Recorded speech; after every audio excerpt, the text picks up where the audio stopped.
ঈশ্বর স্বরূপ ভক্ত তার অধিষ্ঠান, ভক্তের হৃদয়ে কৃষ্ণের সতত বিশ্রাম। তোমারও হৃদয়ে সদা গোবিন্দ বিশ্রাম। ভক্তের হৃদয়ে ভগবান থাকেন। সাধব হৃদয়ম মহ্যম সাধুনাম হৃদয়ম ত্বহম মদন্যত তেন জানন্তি নাহম তেভ্য মনাগপি। আমি সাধুদের হৃদয়ে থাকি আর সাধুরা আমার হৃদয়ে থাকেন। সাধুরা আমাকে ছাড়া কিছু জানেন না, আমি সাধুদেরকে ছাড়া কিছু জানি না। ব্যাস, সিম্পল সূত্র। ভগবান যদি চেষ্টাও করে নিজেকে লুকিয়ে রাখতে, কিন্তু ভক্তদের সামনে লুকিয়ে রাখতে পারেন না। আপনা লুকাইতে কৃষ্ণ নানা যত্ন করে, তথাপি তাহার ভক্ত জানয়ে তাহারে। ভগবান অনেক যত্ন করে নিজেকে লুকিয়ে রাখতে, কিন্তু ভক্ত তাকে জেনে ফেলেন। অসুর স্বভাবে কৃষ্ণে কভু নাহি জানে, লুকাইতে নারে কৃষ্ণ ভক্তজন স্থানে। ভগবান নিজেকে লুকিয়ে রাখতে পারেন না ভক্তের কাছে।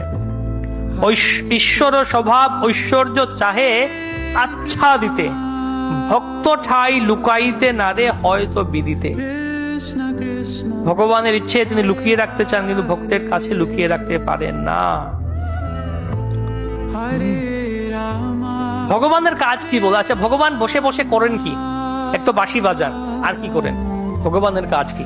চৈতন্য চরিতামৃতে বলছেন মহাপ্রভু যে কৃষ্ণ সেই সত্য করে যেই মাগে ভৃত্য, ভৃত্য বাঞ্ছা পূর্তি বিনু নাহি অন্য কৃত্য। মানে ভক্ত যা ইচ্ছা করেন, কৃষ্ণ তথাস্তু তথাস্তু তথাস্তু তথাস্তু তথাস্তু। কৃষ্ণ বসে বসে করেন কি? তথাস্তু তথাস্তু তথাস্তু বলেন। বড়বাবু বসে আছেন অফিসে, তিনি করবেন কি? শুধু সাইন করার জন্য বসে আছেন।